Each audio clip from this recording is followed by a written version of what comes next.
서울 지역의 휘발유 가격이 평균 1,600원을 넘어섰습니다. 국제유가 상승에 따라 1년 3개월 만의 일인데요. 그래서 오늘은 유가와 천연가스의 동향을 살펴보도록 하겠습니다. 네, 먼저 국제유가부터 살펴보겠습니다. 첫 번째로 이 콜로니얼 파이프라인 이슈를 빠뜨릴 수가 없겠죠. 이 파이프라인은 텍사스 동부 해안에서 뉴욕까지 휘발유, 제트유, 디젤유 등의 이 매일 250만 배럴의 정제유를 운반하면서 동부 해안 연료 공급의 45%를 책임지고 있는데요. 배후에는 러시아 정부가 의심되는 사이버 공격으로 시스템 운영이 중단됐던 것입니다. 그래서 현재는 해킹 범죄 단체인 다크사이드가 결국엔 이 폐쇄하기로 하긴 했지만 이런 사건이 사이버 보안 문제와 관련된 일인 만큼 유틸리티 분야의 관련 기업들이죠. 이 팔란티어나 팔로알토, 또 크라우드 스트라이크, 텔로스, 옥타 등의 기업들도 함께 지켜보시면 좋을 것 같습니다. 그리고 사실 현재 이 휘발유의 경우는 재고가 부족한 상황이 아니라 이렇게 특정 지역의 일시적인 공급 문제가 발생한 건데요. 아무래도 시장의 불안감이나 수송하는 문제가 있기 때문에 재고 소진에 더욱 속도가 붙었고 그래서 가격 상승으로 이어졌다고 볼 수가 있겠습니다. 네, 그리고 두 번째로는 국제에너지기구의 수요 전망도 함께 살펴봐야 될 텐데요. 이 원유 재고가 예상보다는 적게 감소했지만 그래도 미국의 여름철 휴가 시즌을 앞두고 줄고 있다는 소식이 이어졌습니다. 미 에너지정보청에 따르면 지난 7일 기준으로요, 이 한 주간의 원유 재고가 전주 대비 40만 배럴 감소한 것으로 나타났고요. 또 팬데믹 이후에 생긴 공급 과잉이 산유국들의 산유량 축소로 거의 정상 수준으로 이제 회복됐다고 평가가 있었습니다. 그리고 세 번째 이슈가 있는데요. 올해 2분기 코로나 확산에 따른 인도의 수요 감소 부분입니다. 그래서 이 부분을 반영하게 된다면 수요 전망이 불확실한 면도 있다고 볼 수가 있겠습니다. 네, 하지만 이 전반적으로는요, 하반기에 경제 재개를 이유로 낙관적인 수요 전망 나오고 있는데요.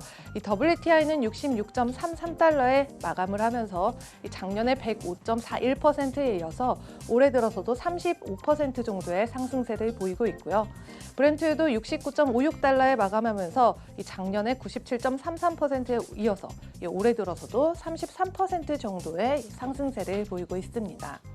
그리고 두바이유도 66.34달러에 마감하면서 작년에 117.14% 상승, 그리고 올해 들어서도 33% 정도의 마찬가지 상승세를 보였습니다. 네, 그럼 이어서 이 천연가스로 넘어가 보겠습니다. 네, 현재 미국 헨리허브 기준 천연가스 가격은요, 전장 대비 5.34% 증가 100만 BTU당 3달러 이상의 마감을 한 모습인데요. 작년 한 해 69.99% 상승에 이어서 올해 들어서는 20% 가까운 상승세를 그리고 있습니다. 그리고 흐름을 살펴보면요, 지난 2월에 텍사스 한파 때문에 대규모 정전 사태가 발생하면서 이 비스트라 에너지와 NRG 에너지가 타격을 입었었고요. 당시 난방 수요가 폭증하면서 천연가스 가 폭등한 적이 있었습니다. 또 예전 같으면 가스 난방을 이용하는 이 가정과 사업장이 많아질수록 소모량이 늘어나고 또 재고 상승폭도 줄어들어야 하는데요. 현재는 미국의 늦봄 기후에 대한 논란이 이어지고 있죠. 그런데 이번에 미 에너지정보청에서 발표한 주간 천연가스 재고 증가폭은 평년 수준에 크게 미치지 못할 것이라는 예상이 이어졌고요. 보통 이 시기에 가스 주입량은 900억에서 100억 입방피트 사이에 달하는데 이 인베스팅닷컴에 따르면 760억 입방피트에 그칠 것으로 예상되고 있는 상황입니다. 또 미국 천연가스 시장에서는 이 NLG가 차지하는 비율 8%에서 향후에는 13%까지 확대될 전망이라고 보고 있는데요. 이 경기 회복 후에 미국의 천연가스 생산량은 더 증가할 것으로 보이고 있고요. 또 작년의 평균 가격은 100만 BTU당 2달러 수준이었지만 현재는 이 초과 공급 상태가 지속되고 있는 만큼 여름철 가동률을 낮춰서 공급량 조정이 있을 테고요. 그리고 3년 정도는 2.5달러에서 3달러 사이로 등락을 이렇게 보이다가 장기적으로는 완만한 상승세가 이어질 것으로 보입니다. 지금까지 글로벌 금융시장 신쿵 브리핑 펄스였습니다.